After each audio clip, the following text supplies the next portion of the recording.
Repita. 7h41.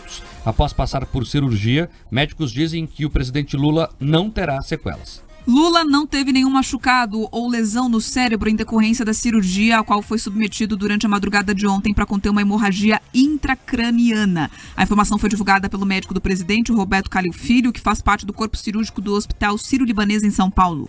Lula passou por uma cirurgia de emergência depois de sentir dor de cabeça e um mal-estar durante a noite de segunda-feira. O presidente está estável e permanece internado no hospital.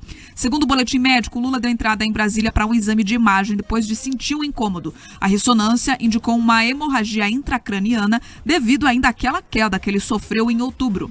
O presidente foi transferido para a unidade de São Paulo, onde foi submetido à intervenção cirúrgica para drenagem desse hematoma. Ainda de acordo com o boletim, a cirurgia transcorreu bem e Lula está sob monitoração em leito de UTI. Segundo o corpo cirúrgico do Hospital Sírio-Libanês, o hematoma estava entre o crânio e o cérebro, mas Lula não tinha nenhum machucado no cérebro. Os médicos fizeram procedimentos para que esse hematoma não comprimisse então o cérebro e por isso o presidente deve ficar sem sequelas. Ainda de acordo com a equipe cirúrgica, a previsão é de que Lula volte a Brasília no começo da próxima semana. Por ordem médica, está proibido de receber visitas de trabalho até ficar completamente recuperado. É isso, vamos lá, só entender como é que o PT está encarando tudo isso. Essa questão, o Lula está fora de risco, pelo menos segundo o boletim médico, não vai ter sequelas, mas a discussão sobre se ele será o sucessor do partido na presidência ficou ainda mais aprofundada. Por quê? Ele mesmo já dizia que não sabia se queria por causa dos números de aprovação. A Quaest diz hoje que o Lula tem 52 de aprovação e 47 de desaprovação. A Quaest que tem uma tendência ali a ter bons olhos ao governo. Então, ele tem quase metade da população desaprovando o governo dele. É uma taxa altíssima. E a questão da saúde, né, por mais que ele esteja bem, o fragiliza ainda mais. Então, o jogo de 26 depende da decisão dele, claro, mas o PT já trabalha com alternativas, Pedroso. A coisa tá quente por lá. Opa, tá fervendo. Conversei com amigos de Brasília ontem e todo mundo em polvorosa. Primeiro porque o Lula, como você já antecipou aqui, tem muitas dúvidas se deve concorrer. Ele tem muito medo de encerrar a biografia política dele com uma derrota.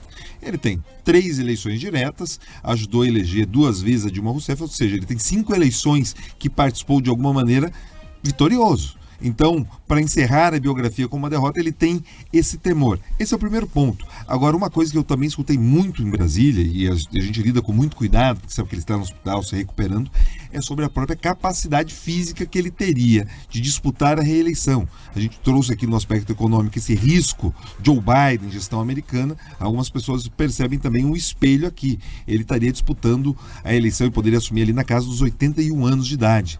Com esses problemas de saúde, com outros problemas que ele já teve, as pessoas entendem que ele estaria muito fragilizado. Alguns membros da oposição são inclusive mais duros, falam e trazem dúvida sobre as decisões que ele vem tomando atualmente, o quanto ele estaria tendo pique e energia para conseguir liderá-las, tanto no campo da economia, quanto em temas muito mais, tão sensíveis quanto, como na área de segurança pública, construção jurídica, enfim, a situação está bastante complexa, ou seja, muito da liderança dele vai sendo colocado em xeque por aliados e por adversários. E, na verdade, a gente acabou de falar aqui sobre os Estados Unidos ser um espelho 2 anos à frente. Talvez, numa situação diferente, é verdade, mas que guarda lembranças com a Joe Biden, lá nos Estados Unidos, daqui 2 anos. Mas vamos aguardar para ver o que acontece. 7h45. Repita. 7:45, rápido intervalo comercial na FM, a gente segue na live.